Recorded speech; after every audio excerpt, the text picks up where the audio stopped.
Bismillahirrahmanirrahim. Assalamualaikum warahmatullahi wabarakatuh. Jumpa lagi dengan saya di Abil Maiwa Channel.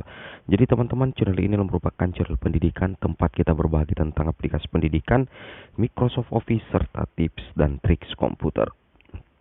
Jadi pada video kali ini teman-teman, kembali lagi admin akan mengupdate informasi terbaru terkait 3 jenis tunjangan dan insentif guru non-PNS yang cair di akhir tahun berdasarkan pemenuhan syarat wajib dan hasil sinkronisasi Dapodik.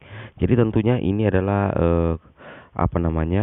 jenis tunjangan yang setiap tahun cair teman-teman ya, untuk rekan-rekan guru yang berstatus guru honorer yang bisa melakukan pemenuhan syarat wajib dari hasil sinkronisasi Dapodik. Karena ini sudah ada aturan resminya sehingga jadwalnya juga teratur teman-teman ya, seperti itu. Oke, tanpa berbasa-basi lagi kita langsung saja cek ketiga jenis tunjangan itu apa. Jadi yang pertama itu adalah tunjangan profesi guru teman-teman ya. Jadi kita langsung to the point saja. Salah satu tunjangan yang bisa didapatkan oleh rekan-rekan guru non PNS termasuk guru honorer, kemudian guru P3K dan tentunya guru PNS itu adalah tunjangan profesi guru.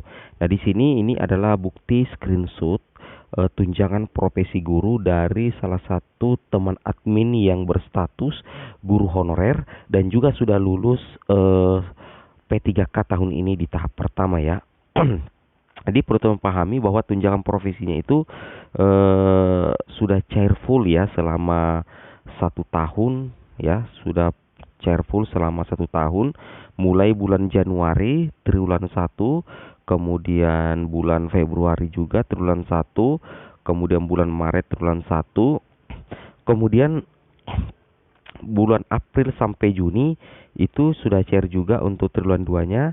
Kemudian teman-teman ya, bulan Agustus, September, Oktober juga sudah cair untuk triwulan 3. Nah, ini untuk bulan Oktober sampai November itu juga sementara diproses teman-teman ya. Ini sudah masuk triwulan 4 ya. Jadi saya berikan tanda dulu, ini triwulan 4, Oktober, November, Desember itu sudah masuk di realisasi pembayaran untuk tunjangan profesi guru. Luar biasa sekali, dan tentunya ini menjadi kabar gembira bagi teman-teman guru honorer, guru non PNS, guru P3K atau guru PNS ya. Karena untuk triwulan 4 bulan Oktober, November, Desember itu sudah masuk di realisasi pembayaran tunjangan profesi guru. Jadi boleh dipastikan bahwa bulan 12 insya Allah akan cair untuk tunjangan profesi seperti itu ya. Karena kita berdasarkan di SKTP dan realisasi pembayaran di tentunya di Info GTK seperti itu. Nah, di sini kita lihat status bayarnya teman-teman ya. Nah, di sini status bayarnya ini untuk 3 triwulan. Sedangkan yang triwulan 4 ini masih dalam proses, sedang diproses administrasi ya untuk pengajuan pencairan. Saya ulangi, sedang diproses administrasi untuk pengajuan pencairan tunjangan. Nah, beda kalau yang triwulan 1 sampai 3 itu sudah diproses, ya berarti ini sudah cair. Kalau ini memang masih dalam proses administrasi ya untuk triwulan 4. Nanti kemungkinan besar itu akan cair di bulan 12. Seperti itu teman-teman ya, untuk tunjangan profesi guru baik itu non PNS, honorer ataupun guru PNS. Seperti itu teman-teman ya. Nah, sekarang kita coba lanjut lagi. Nah, untuk nominalnya tunjangan profesi di sini kita bisa cek ke catatannya dulu. Itu perlu teman-teman pahami bahwasanya dana masuk ke rekening itu minimal setelah 14 hari kerja terhitung sejak tanggal terbit SP2D. Nah, jadi setelah SP2D terbit itu akan terhitung setelah 14 hari kerja, maka dana akan masuk ke rekening. Nominal untuk tunjangan profesi guru berstatus guru honorer itu sebesar 1,5 juta bagi teman-teman guru yang belum impasing per bulan. Sedangkan guru yang berstatus P3K tentunya ketika mendapatkan tunjangan profesi itu akan sama nominalnya dengan gaji pokoknya dan dan dipastikan setara dengan PNS ya untuk guru P3K seperti itu. Beda kalau guru honorer itu 1,5 juta itu dikali 3 bulan berarti 4,5 juta dipotong pajak. Itu untuk guru honorer bersertifikat pendidik non inpassing. Beda kalau guru inpassing. Kalau guru inpassing itu berarti tunjangan profesinya itu setara dengan tunjangan profesi guru PNS karena disesuaikan dengan gaji pokok atau gapok dari PNS. Seperti itu teman-teman ya. Oke, kita lanjut lagi. Nah, salah satu syarat agar tunjangan profesi itu bisa masuk di realisasi pembayaran, tentunya teman-teman itu harus memastikan SKTP itu sudah terbit. Nah, jika SKTP sudah terbit, ini di poin pertama, poin kedua, dan poin ketiga, dan poin keempat ini sudah muncul di info GTK, terutama nomor SKTP, kemudian tanggal penerbitan SKTP dan untuk pembayaran TPG periode. Jika itu sudah terbit, maka secara otomatis kita tinggal menunggu waktu untuk terbit realisasi pembayarannya. Seperti itu teman-teman ya. Nah, jadi yang penting dulu itu adalah teman-teman, nomor SKTP di info tunjangan atau info GTK seperti itu. Kita lanjut lagi teman-teman ya. Nah, di sini yang pertama yang harus teman-teman pahami bahwasanya untuk kriteria penerima tunjangan profesi itu guru non PNS penerima tunjangan profesi harus memenuhi kriteria sebagai berikut. Yang pertama ini khusus untuk guru P3K ya.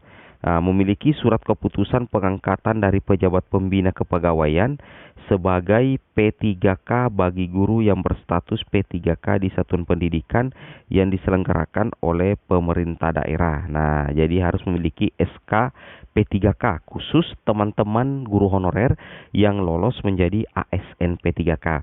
Kemudian memiliki surat keputusan pengangkatan atau penugasan dari pejabat pembina kepegawaian atau pejabat yang ditunjuk bagi guru non PNS selain P3K. Berarti ini untuk poin 2 ini diperuntukkan untuk guru honorer. Sedangkan poin pertama diperuntukkan syaratnya atau kriterianya diperuntukkan untuk guru P3K. Karena di sini dikatakan yang ditunjuk bagi guru non PNS selain P3K di daerah pendidikan yang diselenggarakan oleh pemerintah daerah.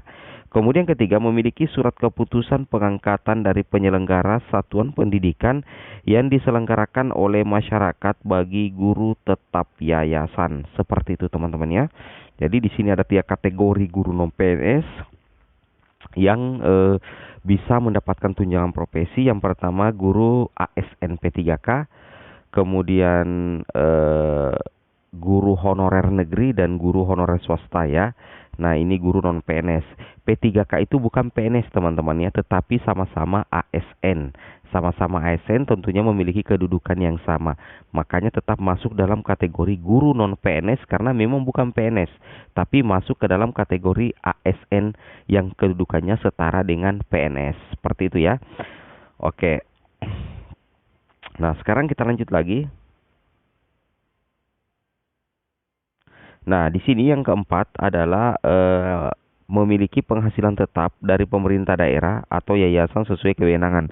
Berarti namanya ya guru honorer tingkat 1, tingkat 2 itu masuk ya, memiliki penghasilan tetap ya, minimal memiliki SK ya, seperti itu. Yang kelima tercatat pada Dapodik atau data pokok pendidikan tentu saja. Wajib ya, aktif mengajar sebagai guru mata pelajaran, guru kelas atau aktif membimbing sebagai guru bimbingan konseling, guru teknologi informatika dan komunikasi pada satuan pendidikan yang sesuai dengan peruntukan sertifikat pendidikan dimiliki. Seperti itu. Jadi mapel yang diambil harus linear dengan serdik teman-teman ya, seperti itu tentunya. Kemudian ketujuh memiliki 1 atau lebih sertifikat pendidik.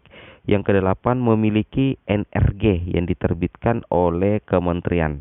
Kemudian ke-9 memenuhi beban kerja guru sesuai dengan ketentuan peraturan perundang-undangan kecuali bagi yang mengikuti PKB dan pendidikan dan pelatihan diklat. Berarti ini minimal itu 24 jam ya tercatat di Dapodik seperti itu.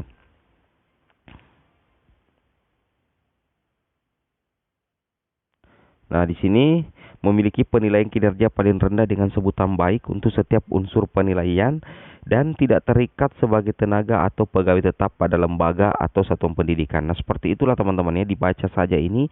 Ini adalah kriteria-kriteria untuk mendapatkan tunjangan profesi guru, seperti itu ya. Oke, kita coba lanjut lagi ke tunjangan yang kedua, yaitu tunjangan khusus. Jadi tunjangan khusus itu juga diperuntukkan untuk guru non PNS ya. Penerima tunjangan khusus tentunya harus memenuhi kriteria sebagai berikut ya. Yang pertama itu adalah memiliki surat keputusan pengangkatan dari pembina kepegawaian sebagai pegawai pemerintah dengan perjanjian kerja. Jadi syaratnya ini tidak jauh berbeda dengan tunjangan profesi guru. Nah, ini yang pertama ya, untuk guru P3K, yang kedua untuk guru honorer, dan yang ketiga adalah untuk guru swasta, seperti itu, atau guru yayasan. Kemudian kriteria yang berikutnya teman-teman ya, bisa kita lihat di sini. Yang membedakan dengan syarat tunjangan profesi itu adalah di sini poin 6. Bertugas pada satuan pendidikan di daerah khusus yang ditetapkan oleh menteri. Kalau di sertifikasi biar kita tidak masuk di daerah khusus, itu kalau memenuhi persyaratan-persyaratan seperti memiliki serdik, aktif mengajar 24 jam, itu bisa mendapatkan tunjangan profesi. Tetapi kalau tunjangan khusus itu wajib. Itu wajib mengabdi di daerah khusus yang ditetapkan oleh menteri. Meskipun teman-teman mengajar di daerah terpencil, tetapi ternyata daerahnya itu tidak ditetapkan oleh pemerintah sebagai daerah khusus, tetap teman-teman tidak akan mendapatkan tunjangan khusus. Seperti itu ya. Oke, selain memiliki NUPTK dan wajib tercatat juga di Dapodik, seperti itu. Nah, kemudian kita pindah. Nah, sebelum kita pindah, admin ingin membahas sedikit berapa sih sebenarnya besaran tunjangan khusus. Besaran tunjangan khusus itu sama dengan tunjangan profesi, 1,5 juta per 3 bulan ya. Per 3 bulan, 1,5 juta per 3 bulan dikali 1,5 juta dikali 3 bulan. Nah, sedangkan kalau memiliki SKM passing itu hampir setara dengan 1 kali gaji pokok PNS ya. Seperti itu teman-teman ya, untuk tunjangan khusus. Oke, kita lanjut lagi. Insentif atau tunjangan lainnya adalah verbal ponsel. Jadi di sini kita berbicara terkait bantuan kuota internet ya. Nah, untuk bantuan kuota internet, teman-teman perlu memahami bahwa proses cut off-nya 2021 itu terakhir bulan ini, November 2021. Karena kenapa? Untuk bulan Desember 2021 itu teman-teman tidak bisa lagi mendapatkan tidak ada lagi pencairan bantuan kuota internet untuk bulan Desember 2021. Itu yang harus teman-teman pahami ya. Jadi makanya kami menyampaikannya melalui konten ini supaya teman-teman paham bahwasanya untuk bulan 12 itu tidak ada ya untuk pencairan bantuan kuota internet, karena proses cut off-nya untuk 2021 itu November 2021. Ini admin langsung cek saja di SPTJM-nya yang sempat admin screenshot untuk teman-teman sekalian ya. Oke. Di sini kita bisa lihat lanjutannya lagi. Nah, di sini ya. Nah, di sini teman-teman bisa unduh peraturan Sekretaris Jenderal nomor 17 tahun 2021 tentang perubahan kedua atas peraturan Sekretaris Jenderal Kementerian Pendidikan dan Kebudayaan nomor 4 tahun 2021 tentang petunjuk teknis penyaluran bantuan pemerintah paket kuota data internet tahun 2021. Di sini teman-teman ya, peraturan sekjennya ini jauh lebih lengkap membahas terkait verbal ponsel seperti itu ya.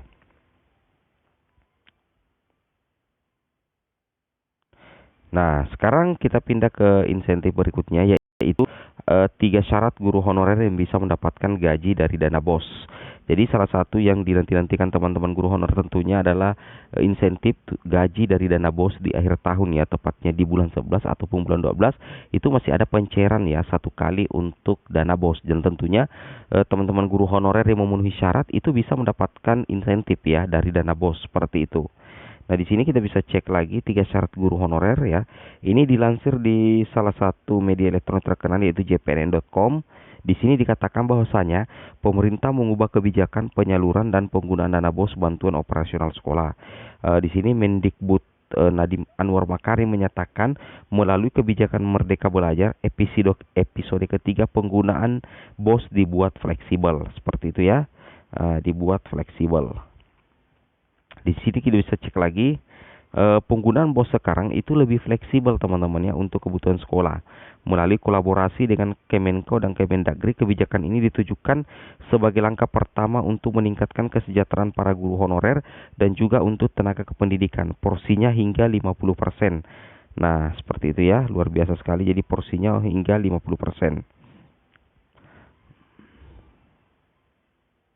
Nah, di sini dikatakan menurut Nadiem pembayaran gaji honorer dengan menggunakan dana BOS bisa dilakukan dengan persyaratan guru yang bersangkutan sudah memiliki NUPTK, kemudian belum memiliki sertifikat pendidik serta sudah tercatat di Dapodik sebelum 31 Desember 2019. Ini 3 syarat utamanya.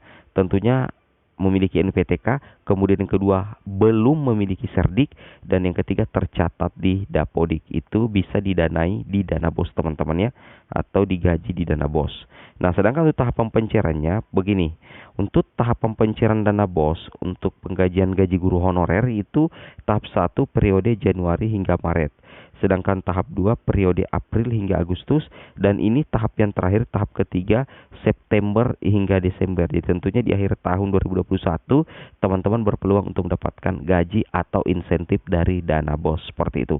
Nah, seperti itulah teman-teman ya video kami terkait 3 jenis tunjangan atau 4 jenis tunjangan insentif yang bisa dibayarkan dan didapatkan oleh rekan-rekan guru honorer, guru non PNS, guru P3K di akhir tahun 2021. Semoga video ini bermanfaat. Wabillahi taufiq wal hidayah. Wassalamualaikum warahmatullahi wabarakatuh.